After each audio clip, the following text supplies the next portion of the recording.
working against Magnay, picks up the dribble. Now Hickey, shot clock at 5. Just some penetration, takes on Kenyon and gets it done and draws a foul in the process. Well, we've seen it all season long from a bunch of difference given to him. Hickey's definitely done that. Limited opportunities, but he's been exceptional. And you know what?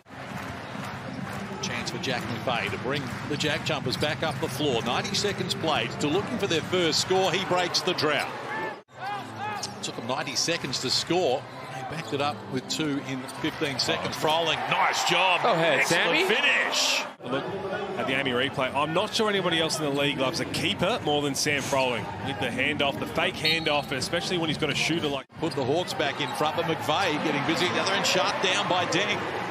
He's off and running, pushes off McVeigh, confronted by Magnay, not discouraged, helps himself to another 2. And comes up with his first points. Oh, poor pass, restart from Deng, cut off by Kenyon. McVeigh got it from Majet, and they've knocked down another. That half-court defensive set from the JackJumpers. That's why they once again find themselves in the finals. Here's Magnay rolling to the hoop and throwing it down. And gives him a look, too. From Big Will Magnay, look at this, elevating, crunching it. Oh, my gosh. He took a little bit of a bump and just finished all over him. Excellent work there from Will Magnay. He mentioned prior to the FIBA break, just was in a funk, couldn't get things going, but credit to him for fighting back. But this is Doyle baseline, spinning into the paint. Nice move, excellent finish. They lead by 6. Jet almost lost the hand. And that Chris Levick touch pass gets it out to McVeigh, who works inside, kicks outside for Majet, who fires and comes up with the 3. And struggling to get their offensive going, particularly with Harvey just taking the 1 shot so far as McVeigh draws a foul, gets the 2. Like to play physical. Let them know they have to keep their head on their shoulders and understand that hard screens are coming. Exactly. Greta muscling up against Doyle, who did well from behind. Here's Tim Conrad elevating and breaking the drought. Doyle, the only starter on the floor for Tassie at the moment, a little over 2 minutes out from quarter time, and he comes up with the 2. Well, maybe that is Tyler Harvey just rubbing a bit of his blood just to make sure that he's going to get something in the first quarter. Oh, well done, Greta. Off a missed free throw, kept it alive and added the 2 as well for his first points in the game. I'll take anything they can get at the moment because the Tassie aren't giving him much room to work in. Jet feeds outside. McDonald being crisp from deep this season and continues to... He has played great basketball all season, shooting the ball at an extremely high clip, and has given them a solid guard that comes off the bench and does really good things for him as Tyler comes in and hits a step-back 3. Right deep in this opening quarter. So Hawks cut the margin to 8 and avoid their lowest opening quarter of the season, which at the moment stands at 13. The tone like this is going to put a lot of pressure on the referees going into finals and going into the fourth quarter, whether they're going to call those calls or not. Nice finish from McDonald baseline to get the margin out to a game-high 12. And the 7 fouls on Tassie are all on 7 different players. As Deng muscles his way down low and comes up with a finish. You're putting the pressure on them, because otherwise you just let them dictate the entire game on both ends, and then you're in for a rough night. Or you can just be Tyler Harvey. And he's going to get him up, and you have to live with a few of those. Great D from McVeigh there to deny his Boomers teammate in Froling and Magnay at the other end. I'm winning this quarter 5-4. It's a low-scoring affair since quarter time. Took over 3 minutes played here. Deng muscles his way in, adds another 2. So he's got 6, and no one has more for the Hawks. We know he plays with the most confidence, does Deng. Plays in that 5 position where we know he's an undersized 5, but he's going to have mismatches down the other end. Now he's on the retreat once more. Single digits on the shot clock. Harvey, Jack down low, bounces into McVeigh, went for the finish, couldn't get it done, and McVeigh was stripped of it. Showed too much to Den. Oh my gosh, AK! Nice job. Go ahead, young fella. I won't lie, I actually thought he fumbled it. I think he meant it completely. The other end, McVeigh in for his 2. Everyone stays disciplined enough where you force up that pass out and that last shot on the shot clock. Here's Chris Levick muscling his way down low, getting it done and drawing a foul. Terrific play from Fabian Chris Levick. Joined us late. No Rashard Kelly tonight for the JackJumpers, out with illness. It's the first game he's missed this season. As Dent goes on with it, forced into a tough shot, but he makes it work for his first points in the game.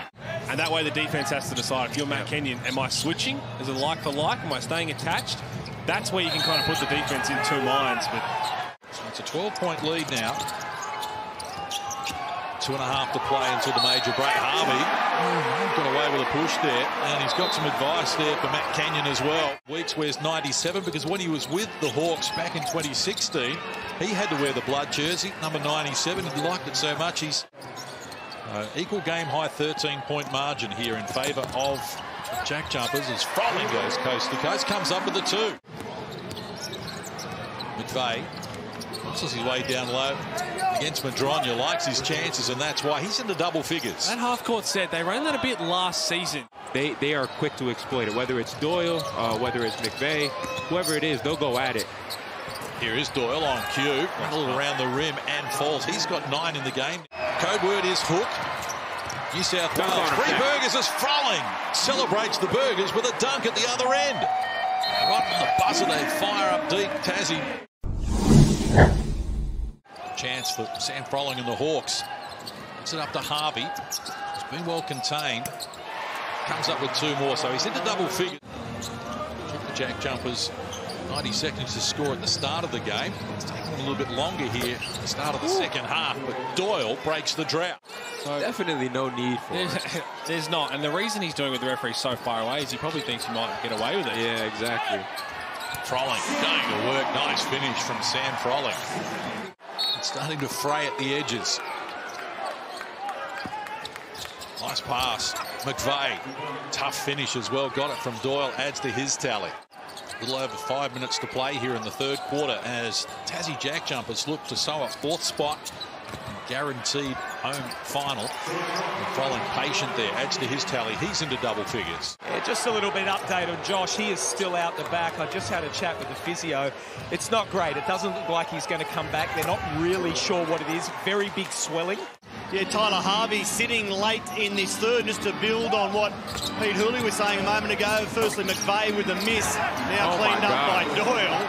But back to Harvey, 11 points late in this third quarter. How quickly they can flip a switch on the offensive end. Really exciting, that pace of play they have. So it's really put in on the defensive end and play physical.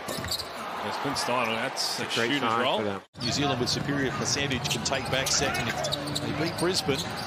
Our favourites to do so, but here's Weeks. He's been good from long range this season and continues to light it up. The season low in the third is 9 so far. As McDonald works to the foul line, fires over Harvey, adds another 2. The margin has ballooned out now to 22 points. Josh Magette has just come out right now. He doesn't look great. Spoken to the physio. He is done for the game. The concern is it could be a broken cheekbone. Gets it now against his former team in game number 250 for Jared Weeks. Takes them on, gets past Gag. That's an excellent finish. 2 assists on 18 made field goals. That's how hard they've had to work, really individually, try and make plays. And once again, the ball on the floor a lot from Dan Greener, just trying to make something happen. He was good enough to get the bucket. Back for the playoffs, but they have guys that can cover that right now. They have Isaac White that sits on the bench that hasn't played much, that has played fantastic basketball all year. 16 from long range and 12% for the Hawks. 3 assists, just 2 threes. It's really tough to win any game. Matt Kenyon. Of course, you just speak about his struggles shooting the rock. Their work so far, they lead by 20. Looking to shore up the top 4 finish. Guaranteed home playoff game as they go strongly to Krislovic, who throws it down. It was great. As we go courtside to Matt Russell. Gee, Jacob JackJumpers isn't easing to the line in terms of the finishing post for the season. He just ripped into his team. He's had a lot of things go against them, but that's still, I'm sure Jacob JackJumpers would say there's no excuses. They've had many chances to win games. Just little breakdowns like that. Clint Steindl walks off the court and goes straight into the locker room. And they're wondering what's going on with him. He didn't look comfortable. He's come out. He's sitting on the bench. I've spoken. That's not a good sign. We know he's already had an injury-interrupted season. Clint Steindl's only played 16 of the 27 games after being injured while playing for the Boomers, but they're getting anything they want at the offensive end at the moment. Big fella out on the right note. Let him get a couple of trail threes up. And finish on the home floor. Corner 3, knocked down there by Madronya. The emotion of the first year in the league, and everybody wrote them off. It was going to be hard to do it again, and in the end, it's not got nothing to do with it. That's what we want to see. Put a couple more down. Top 10 amongst active players in the NBL. He gets it back again. Yes, please. Fires the 3. Yes, please. Wow, what a celebration, at least for Tim Conrad late in the game. That night on Saturday, had 32, and he had 30 against Gazy the next day. Just back-to-back 30 balls after just walking into the team. He's been a great competitor. 14 years at 39%. It's not good news for them. White hands it over, looks after the event as well, and concludes here with the Tassie JackJumpers. And they're going to fire one off on the buzzer, and it makes no difference because the result well known here, and it's a 24-point lead and victory for the Tassie JackJumpers.